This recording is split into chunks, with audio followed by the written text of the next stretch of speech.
Wisconsin Foodie would like to thank the following underwriters.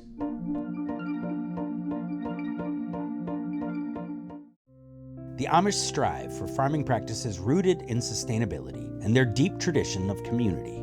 We're here to meet Nelson Schrock and learn more about the Kingston Co-op Creamery. So I'm Nelson Schrock. I'm the second generation cheesemaker at Kingston Creamery. So our community migrated out of a larger Amish community out east into this area. The attraction was agricultural occupations, namely dairy. I would say it starts with our cows, it starts with our soil, it starts with our plants.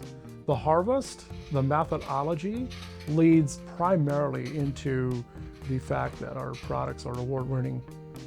So the Amish in Kingston made a decision to not modernize or go bigger on their farms, but rather start a processing plant where they process their own milk. Processing milk into cheese is a secondary occupation in our community, with the primary being small family farms.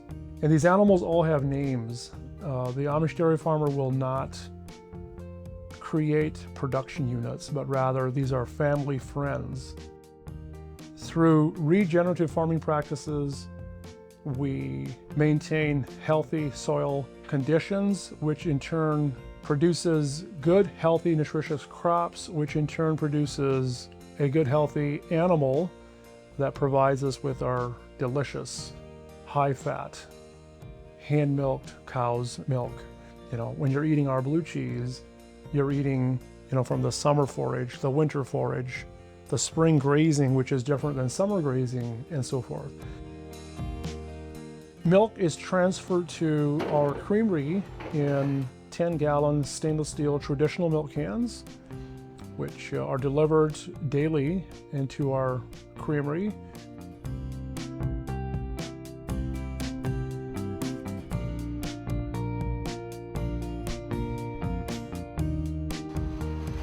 We have greater than 400 milk cans being delivered a day. The milk is utilized into a cheese product the day after it has been delivered, primarily into our regular premium blue cheeses, also going into our blends and into an aged Gorgonzola. Everything we do here is using labor from our community. Cheese is crumbled by hand, packed by hand.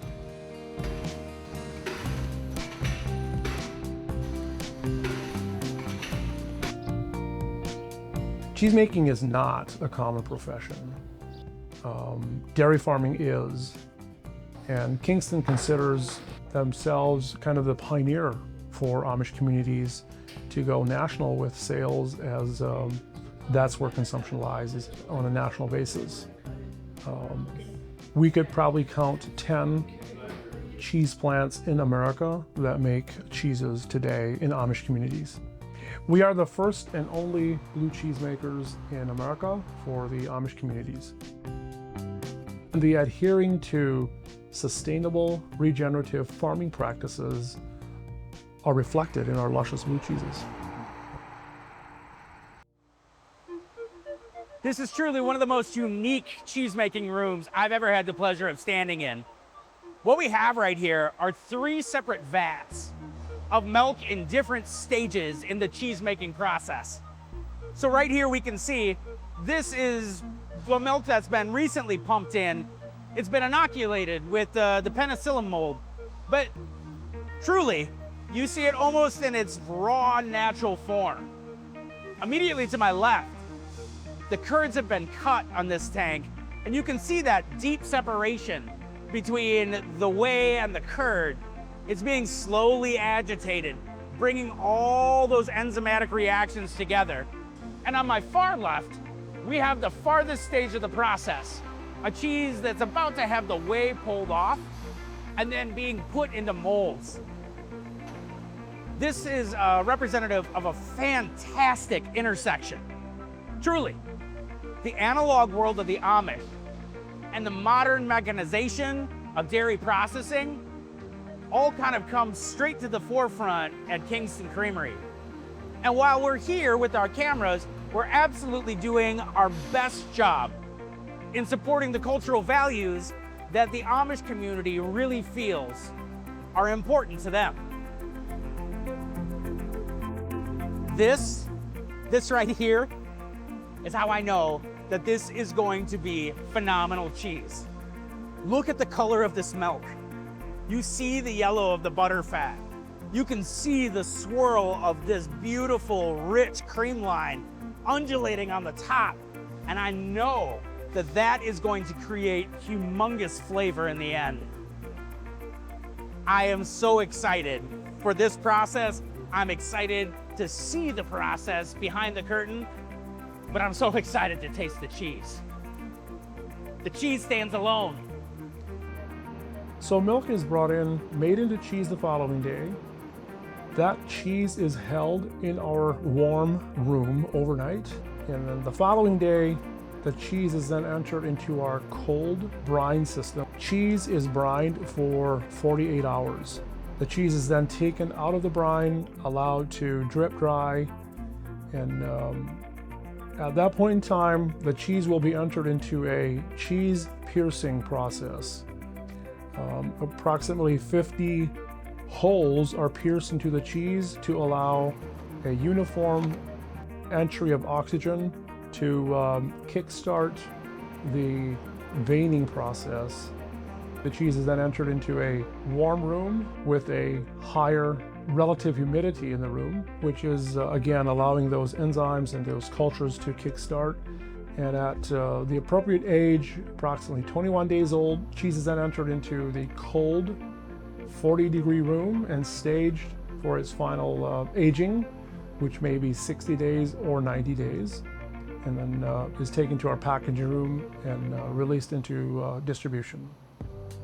We're in the aging cellars now. So industry specs require that blue cheese is aged for a minimum of 60 days and Gorgonzola is aged for 90 days.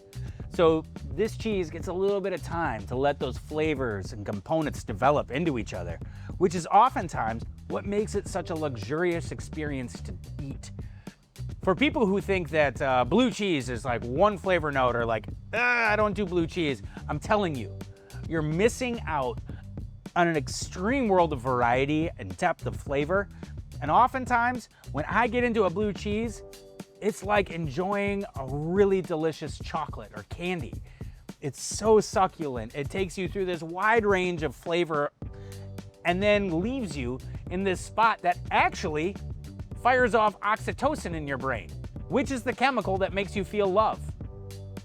Of all the foods that we have the opportunity to eat in this world, blue cheese and chocolate have been scientifically proven to make you feel love. This room feels like an entire aging cellar filled with love. Seriously, if I don't get to try some of this cheese soon, I'm gonna freak out.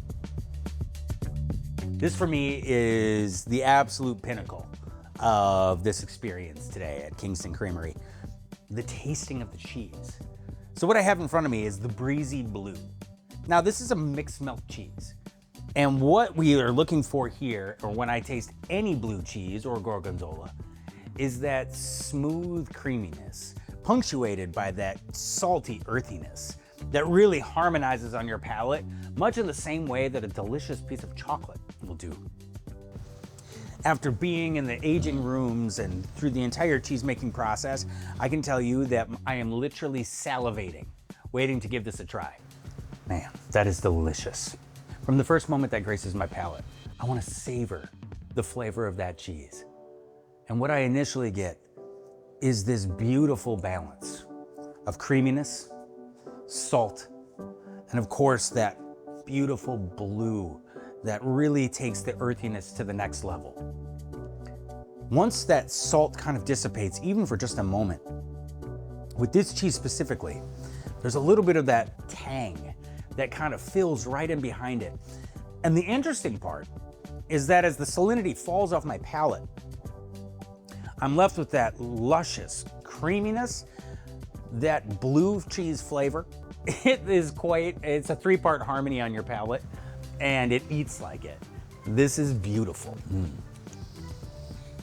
Smoke blue, creamy forward, delicious salinity. Ooh, well balanced between that cream and that salt. The smoke, it's a very distinct smoke flavor. It's so familiar and comforting.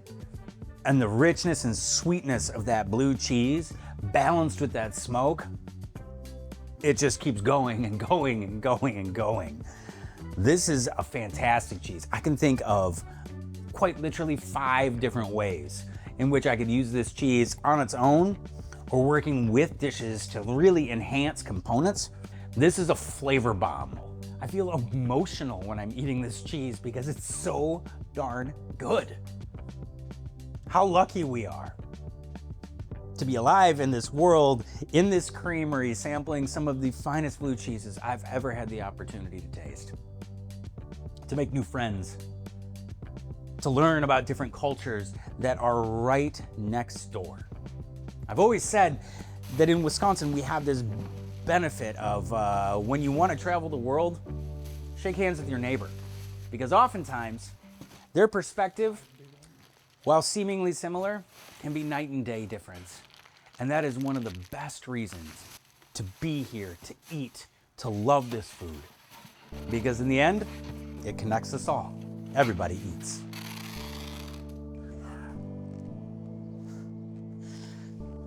Ooh. Man, I'm really looking forward to taking this back to the cafe.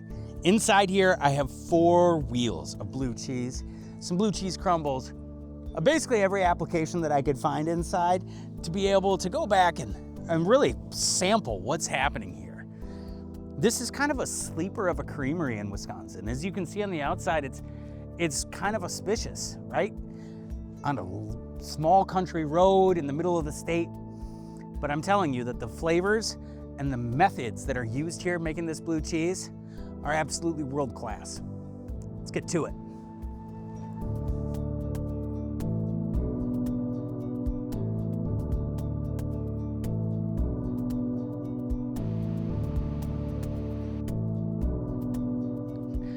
So today we're at the Owl Farm and we're anxiously awaiting our guests. The Owl Farm is a project that Ruthie and I put together kind of during COVID. The rationale for it was we wanted a space where we could practice radical creativity, radical hospitality, but then also have dinners that bring people together that are transformational as opposed to transactional.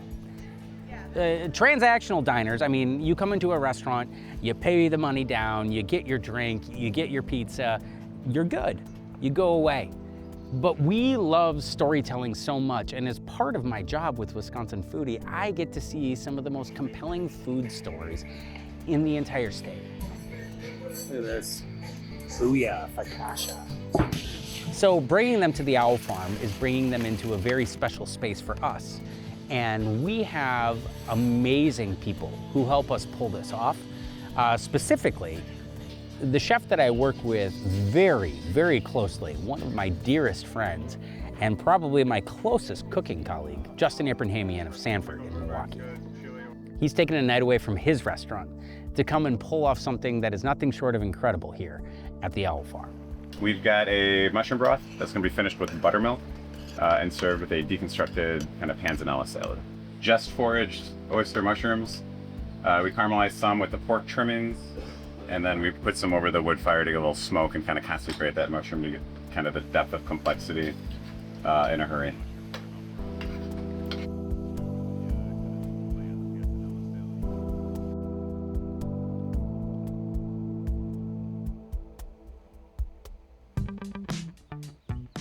One of the things that I think about a lot is talking about farmers as a non-farmer. It's one of those perspectives that definitely is worth contemplating. And so I am really excited today to see some of the best dairy farmers in the entire state come together where we can showcase some of their ingredients, we can tell the stories of our farmers and food producers, and we can bring them into this space that is sacred and special. On behalf of Ruthie and myself, we really are excited to welcome you to the Owl Farm. The Owl Farm for us is a way to do dinner a little bit different.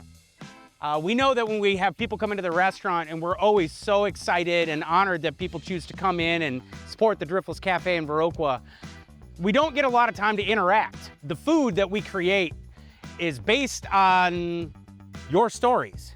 I am really excited tonight to kind of bring you into some of those storylines as we walk up the valley.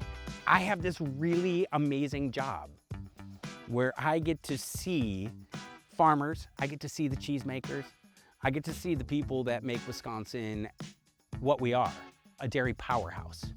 And to have you here tonight is a dream. So my hats are off to you. Thank you so much for all the hard work that brings you here today.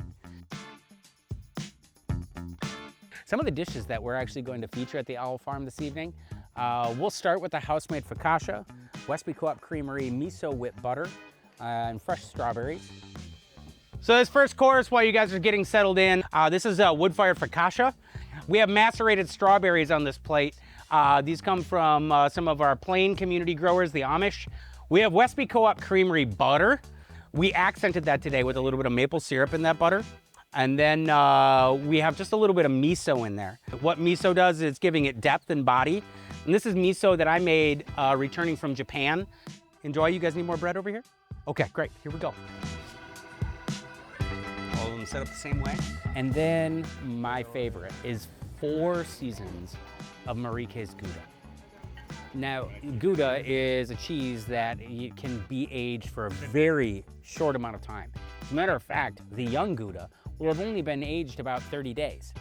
What I have in front of you is 4 generations of the same cheese. This is our young Gouda, so this is aged minimum of 30 days. Let's move to the right. This is the 6 to 9 month Gouda. Let's move down the wheel. This is the premium Gouda, aged 12 to 18 months. All right, let's try this last one. This is the reserved. We'll clean this up. We'll get our next courses ready to go here.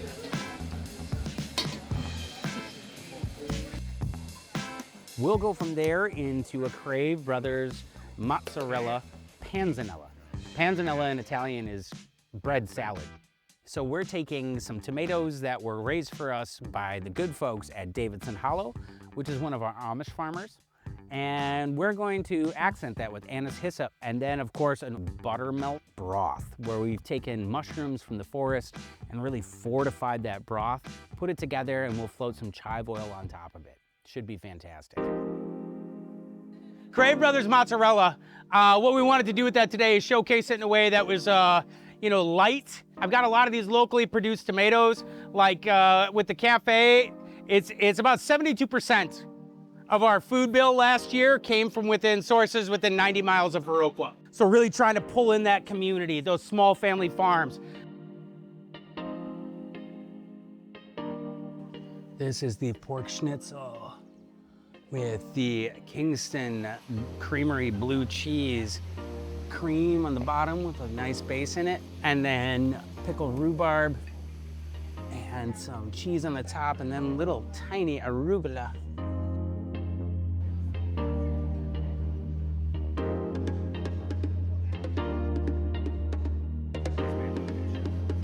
Pork schnitzel, that Kingston blue. Really nice little cream underneath it. Fresh arugula, pickled rhubarb, just something to kind of cut that richness a little bit. Good spice, chili oil. So yeah, we took some chilies, we toasted them out.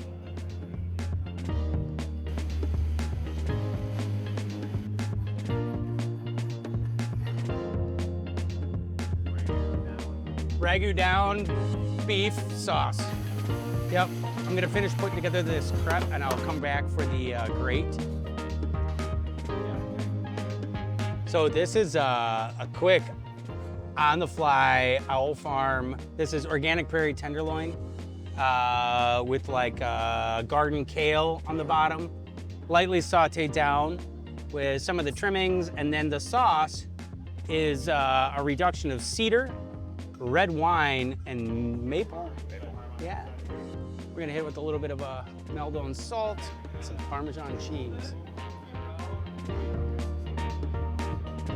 This is a very special beef preparation for us. So since we opened the restaurant in 2013, every day that we've opened it, I've only had one dish that never changes. And it's the beef tenderloin. because my mom says you got to have a good steak on there, and she's not wrong. We've served pow tender every single day because we like it, the storyline of it. It's sustainability, it's closed circuit, we believe, and we know that you as farmers take great care of those animals, and it's our opportunity to honor them one last time.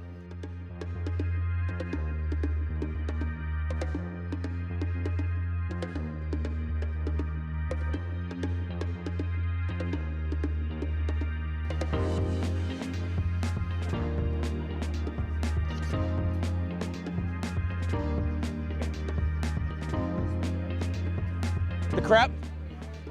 All right, good. Lots of Wisconsin Co-op Creamery butter in there, and then doubling back down on the Crave Brothers mascarpone. I've got that in that center.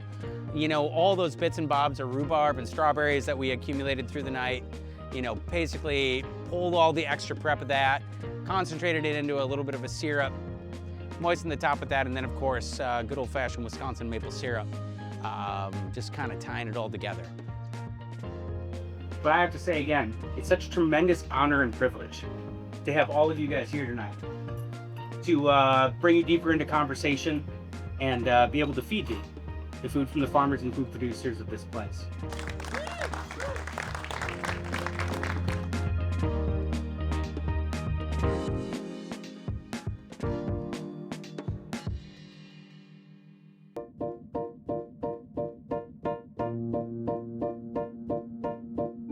Would you have any guesses to what the favorite type of raisin of the Amish community is? I do not know. It's a barn raisin.